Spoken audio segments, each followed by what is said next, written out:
Hey guys, so today's video is going to be my update from 13 to 16 weeks.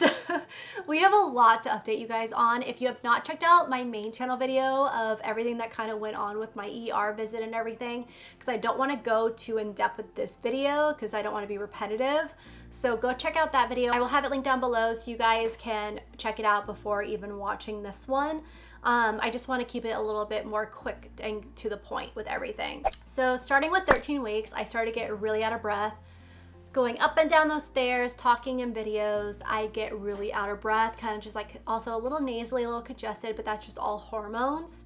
I was getting sick every single night still. Like, it was hard, it was rough.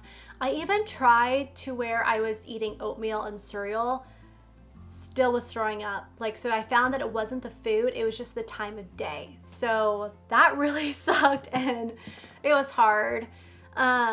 So it's just horrible when you knew you were going to throw up every night. So anyways, going into 14 weeks now, this is when my naps started dwindling down. Like when I honestly started getting my energy back and I didn't have to take naps anymore during the day, which is so nice because I have so much more time to get stuff done. Like, it's so much nicer. If I did not take that nap before, like prior, I couldn't function for the rest of the day. So now it's really nice to be able to have the energy to make it through the whole day. I was still having that rash around my face. I still do kind of have it right now. I'm actually 16 weeks right now. I still do kind of have it, but not as bad as I did at 14 weeks. A lot of you guys told me that you've had something very similar and it just went away on its own. So I've kind of just let that go. I just been really trying to moisturize, keep things simple and not aggravate it. So also I have the dry skin, fun. And at 14 weeks, my nausea started dwindling down too. So I noticed I was getting the energy and then I was losing the nausea, which is great. So 14 weeks is really when I saw things kind of take a turn for me. So that must have been when like my hormones kind of really like were working on leveling out, which is great. That's what I dealt with 14 weeks. Getting into 15 weeks. So this is at the end of my 15 weeks. I had my ER visit. Go check out that video. I go all in depth with everything. But basically, Joel and I, we went to the mall on a Saturday. I walked a little bit. We got home and I found a lot of blood. So I was bleeding very heavily. Did not know what was going on. I bled from Saturday to Wednesday. Just kind of freaked me out. I was told I had a subchorionic hemorrhage, which is a really small one, and it's on the outside of the gestational sac and kind of below. So it's actually in a very safe spot. I found out that I had a cyst on my left ovary, which will go away on its own. And then I still had my cervical polyp. So it could have came from the subchorionic hemorrhage or the cervical polyp. I was told one thing by one assistant and then a different thing by my doctor. And I was just so kind of thrown all over the place, like I showed you guys in the video. And I basically decided, I was like, I'm gonna get a second opinion. So 16 weeks this week, I got a second opinion. And I went and saw a different doctor. I had a chance to talk with my doctor about everything, and he also gave me a referral to a high-risk specialist just to kind of ease my mind and to do my anatomy scan with them. So that's what I'm gonna be doing here in 2 weeks. But I saw the other doctor, told him everything going on. He completely understood where I was coming from because I was getting one thing from one person and another thing from another. He goes, I understand your frustration and how you feel so uneasy right now, because if you're not told consistent information, especially like, cause I told him, I had a miscarriage in December. We had a tough time conceiving. And he's like, I completely understand where you're coming from. He goes, me and my wife, we went through the same thing. And he goes, the whole next pregnancy, we were on edge and like pins and needles the whole time. So he understood where I was coming from with everything.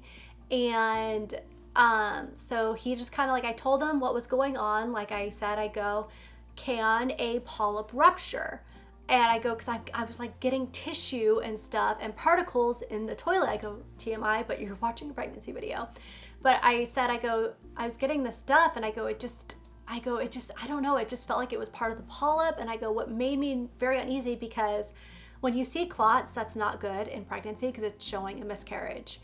And so I go, he goes, it could be just like, like coagulated blood and just coming out in clumps. That's what could be happening. So like, okay. So he goes, I can totally check you. Let's get like an assessment of like everything going on. But he goes, I do agree with your doctor about like the course of action to take. So I was like, okay, great. So I just wanted a second opinion, just kind of look at it. So he checks it out and he goes, interesting. And I'm like, interesting what? I go, I feel kind of uneasy now. And he goes, it's a lot smaller than what your doctor said it was. And I was like, huh? He goes, yeah. He goes, your doctor told me the size and saw everything on the notes and all that. He goes, but it's a lot smaller. He goes, which is leading me to believe right now that your body is getting rid of it. He goes, that's probably the tissue. You're probably seeing parts of the polyp come off, and my body's dispelling it itself. It's getting rid of it naturally. And he says it's so small. He goes, I would be really surprised if it caused you any heavy bleeding later on. So he goes, that's what's probably going on right now. And that's why I was bleeding so much, which would have really helped when I asked the assistant when I had the appointment after the ER visit. When I asked her to check me to see what was going on down there, she didn't want to check me. She just kind of refused. If she would have checked me, we would have really seen, okay, your body's getting rid of the polyp, and I would have felt more at ease. So that was really frustrating. And so this doctor really helped me there. He goes, it can happen. He goes, your body can get rid of it naturally. He goes, it definitely can happen. And I have seen, there's another video on YouTube that has it where a girl just fell out on its own. And then I read in a forum as well. So I have heard of that before. And he goes, I've never seen it happen, but he goes, that's what I'm seeing down there right now. So he goes, it looks like your body's getting rid of it. So that makes me feel a lot better. He said to still see the high risk specialist because he's like, honestly, he goes, they're great doctors. They'll put you at ease. And he goes, you'll get way more of an in-depth anatomy scan with them than you will at the other place. So he goes, I would just still take it if you have the referral. So I'm still going to take it. We're going to do it in 2 weeks. This doctor was so comforting, so reassuring. I told my sister, I was like, I just felt comforted. I felt warmth, and it was so nice. And she's like, yeah, I really like him. I like mine because mine is really kind of he's pretty the same way. He's not as warm, but he's just dorky, and he's just fun and very intellectual. But this one, it was just very different. I just felt a lot of warmth and just reassured and stuff. And I just felt really good. So I'm still going to stay with my same doctor because they're kind of on the same, he said the same thing. But I see my doctor on the 20th, and we'll have another check there to kind of see what else is going on down there. I have a feeling because I'm still kind of bleeding to this day. It started up yesterday morning, and it's dark blood and dark. So it's old blood and stuff. So my body's still dispelling stuff. So I'm wondering if I'm it's getting rid of that polyp still. And it will be interesting to see how everything looks at the end of the month of October. So that is a lot of what I went through with 15, 16 weeks. Oh my gosh, I have been through a roller coaster, but getting that second opinion was the best thing ever because I would be in an anxiety overload for another month, and that would not be healthy. So it really put my mind at ease. I feel a lot better, and I can't wait for that anatomy scan in a couple weeks. So besides all that is going on, my nausea's completely gone away. I'm not as tired anymore. I pee a lot in the middle of the night. That has really upped its game, and I get insomnia. So if I wake up in the middle of the night, I really can't fall back asleep. It's gotten really bad the past couple days, which really sucks. But I'm still not so tired in the day to where I have to fall asleep or take a nap or anything, which is nice. But yeah, so that is everything I went through at 16 weeks, but I'm happy to be able to update you guys on everything. And they also said I do not have to be on bed rest. It's just pelvic rest. I can still walk. They said the one thing is just don't lift. Don't lift anything heavy. So lifting Riley is still out of the picture for me, but we do step stools and ladders and everything to make it easier. So that's been helpful, but the fact that I'm told that I can be active, I just can't push it, but it just makes me happy because I just want to walk. I want to walk. I want to go on walks because I'm I have to move. I want to move my body. So I feel a lot better about that, and I can't wait till that anatomy scan. And by the way, I already kind of had that anatomy scan with the ER, and from all the doctors that I've talked to, They've all said the baby looks great. My cervix is actually really long. The average right now is like 4.1 centimeters. Mine is like 5. Mine's really long, which is good because it's showing no signs of preterm labor.